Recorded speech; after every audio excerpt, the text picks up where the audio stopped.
बिस्मिल्लाहिर्रहमानिर्रहीम। अस्सलाम वालेकुम डियर स्टूडेंट्स, हम स्टार्ट करने वाले हैं आपके एक lecture series class six general science की। तो आज चैप्टर नंबर 3 का लेक्चर नंबर 1 है और लेक्चर नंबर 1 में आप देखेंगे introduction of the photosynthesis and respiration in plants, और इसके साथ साथ आप ये भी देखेंगे internal structure of the leaf.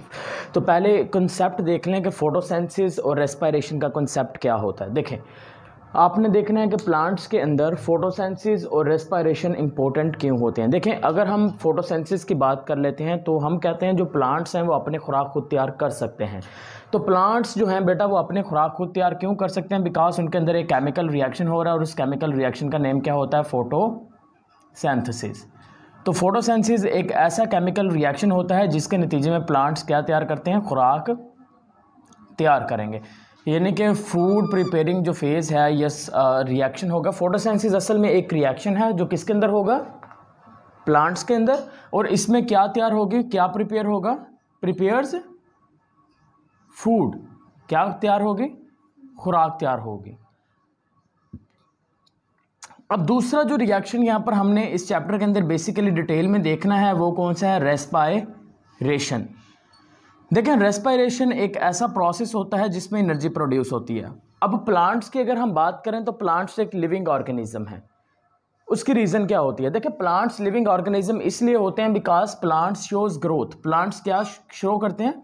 Growth show करते हैं। और अगर हम किसी भी लिविंग ऑर्गेनिज्म की बात कर लें तो कोई भी लिविंग ऑर्गेनिज्म है उसको ज़िंदा रहने के लिए एनर्जी चाहिए, और वो जो एनर्जी उसको मिलेगी वो कहाँ से मिलेगी? रेस्पिरेशन से मिलेगी। इसका मतलब रेस्पिरेशन जो होगा वो खुराक को प्रिपेयर करने का प्रोसेस नहीं है, बल्कि उस प्रोसेस के दौरान खुराक को ब्रेक डाउन किया जाएगा। यानी कि ब्रेक डाउन ऑफ फूड। खुराक को क्या किया जाएगा? तोड़ा जाएगा, और तोड़ने के बाद क्या रिलीज़ की जाएगी? एनर्जी रिलीज़ होगी। इस रिएक्शन के दौरान एनर्जी रिलीज़ हो जाएगी और वो एनर्जी प्लांट्स इस्तेमाल कर लेंगे। तो अभी आपने दो बेसिक टर्म सीखी हैं चैप्टर नंबर 3 से और चैप्टर के टाइटल से। पहला है फोटोसिंथेसिस। फोटोसिंथेसिस का मतलब प्लांट्स का खुराक तैयार करना। रेस्पिरेशन का मतलब ये है कि वो जो उसने खुराक तैयार की है उसको तोड़ना और उससे क्या हासिल करना?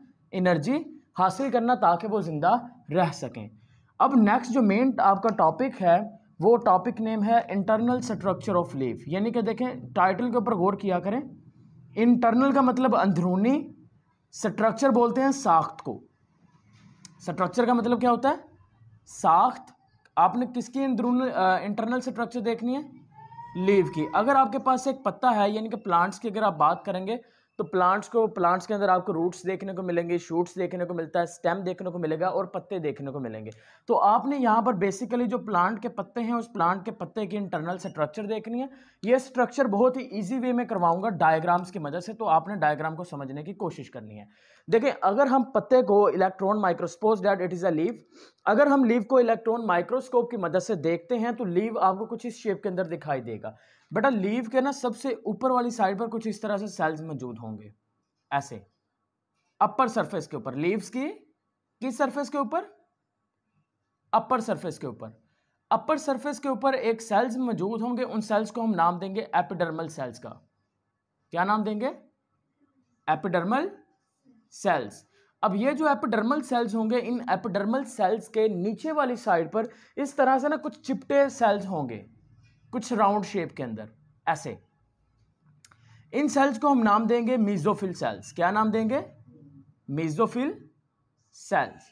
सबसे ऊपर लीव को, पत्ते को अगर हम इलेक्ट्रॉन माइक्रोस्कोप की मदद से देखें तो हमें वो कैसा दिखाई देगा?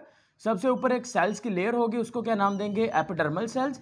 एपिडर्मल सेल्स के नीचे वाली साइड पर इस तरह से आपको कुछ सेल्स देखने को मिलेंगे। उन सेल्स को क्या नाम देंगे? These cells are known as mesophyll sales.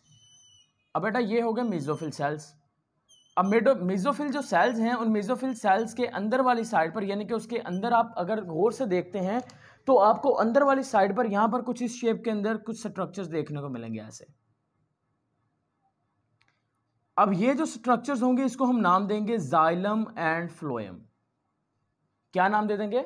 Xylem and phloem. Xylem और फ्लोएम का नाम दे देंगे। अभी डायग्राम कंप्लीट कर लें इसको जल्दी से, और देन हम इसको देखते हैं कि ये काम कैसे करते हैं और इसको आपने लिखना कैसे है।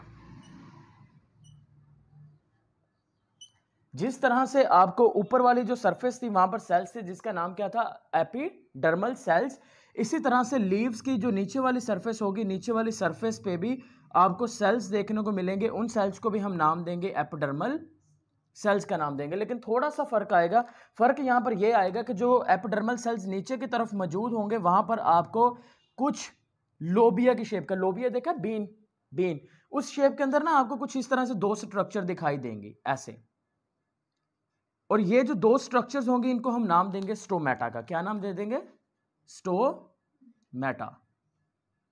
अब ये हो गए स्ट्रक्चर कंप्लीट। अब इसकी जरा नेमिंग कर लेते हैं।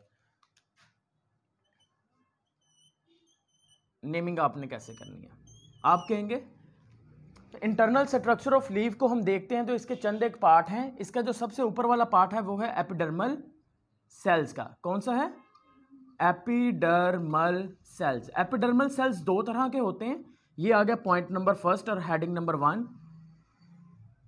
उसमें पहले जो सेल्स होंगे उसको बेटा आप नाम दे देंगे अपर एपिडर्मस का। क्या नाम देंगे, अपर एपिडर्मस, यानी कि the upper layer of cells. Cells की जो अपर ऊपर वाली लेयर होगी उसको क्या नाम देंगे, इसको क्या नाम देंगे, अपर एपिडर्मिस। Very good.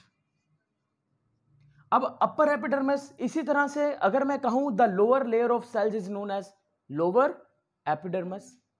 ठीक है, ऊपर वाली साइड पर भी एपिडर्मिस है, नीचे वाली साइड पर भी एपिडर्मिस है। ऊपर वाली साइड पर होगी तो आप कहेंगे अपर एपिडर्मिस, नीचे वाली साइड पर होगा तो क्या कहेंगे, लोअर एपिडर्मिस। दोनों में फर्क क्या है, गौर से देखें जरा बेटा, गौर से देखें तो आपको पता चलेगा कि दोनों के अंदर एक चीज का फर्क है। अब वो चीज ढूंढो कौन सी है।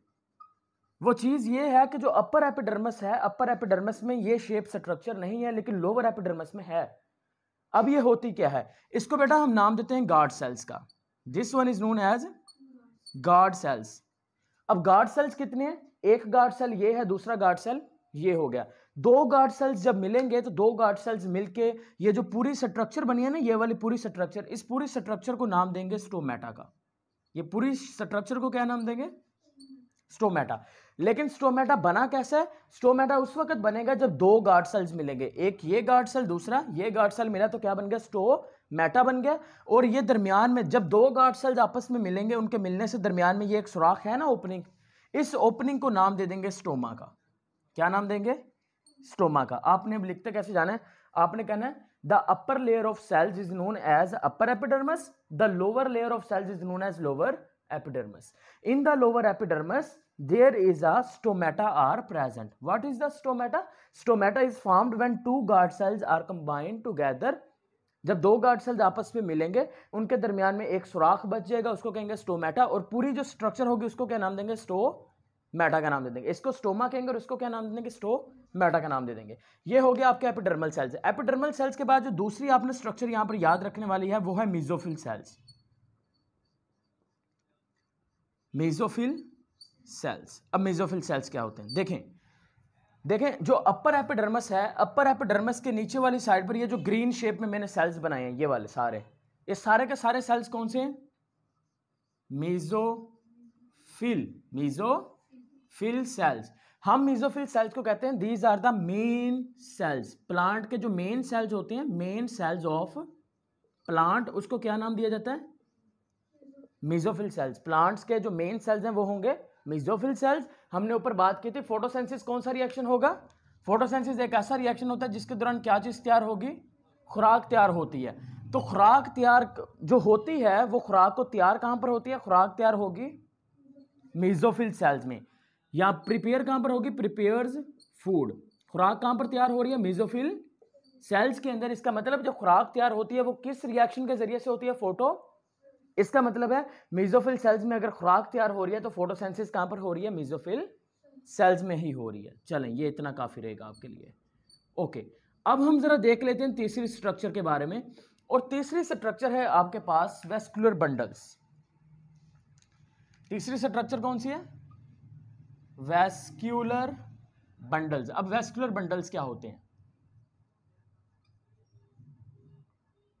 देखें वेस्कुलर बंडल्स असल में हम बोलते हैं, देखें मेसोफिल सेल्स के दरमियान में ये जो स्ट्रक्चर मैंने बनाई है, ये वाले, इस स्ट्रक्चर को क्या नाम देंगे,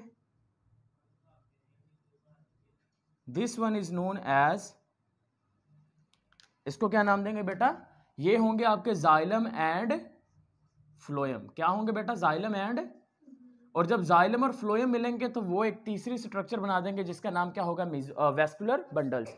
तो वेस्कुलर बंडल्स तब बनेंगे जब जाइलम और फ्लोएम आपस में मिलेंगे। अब जाइलम और फ्लोएम का काम क्या होता है, जाइलम का काम होता है कि वाटर को ट्रांसपोर्ट करना, जाइलम का काम क्या है, पानी को लेके जाना। फ्लोएम का काम क्या होता है बेटा, खुराक को लेके जाना। किसको लेके जाना, खुराक को लेके जाना। अब देखें कैसे काम करेगा। मैंने कहा कि जो मीजोफिल सेल्स हैं ये वाले, इन सेल्स के अंदर खुराक बनेगी। जब इन सेल्स में बेटा इधर खुराक बनेगी तो क्या होगा, जो खुराक होगी ना वो इस सेल से इधर भी जाएगी एपिडर्मल सेल्स में। तो खुराक यहां पर बनने के बाद इन सेल्स के दरमियान में ये जो खाली जगह है ना, सेल्स के दरमियान में ये खाली जगह है, इसको नाम देंगे एयर स्पेस का। क्या नाम देंगे, एयर स्पेस का। तो जो खुराक होगी वो इस एयर स्पेस के रास्ते से ऐसे मूव करते करते ना हर सेल्स के पास जाएगी और हर सेल में इंटर हो जाएगी, और इससे हर सेल्स को एनर्जी मिल जाएगी। ठीक है, तो ये आपका आ गया टोटल टॉपिक। कौन सा आ गया, इंटरनल स्ट्रक्चर ऑफ लीफ।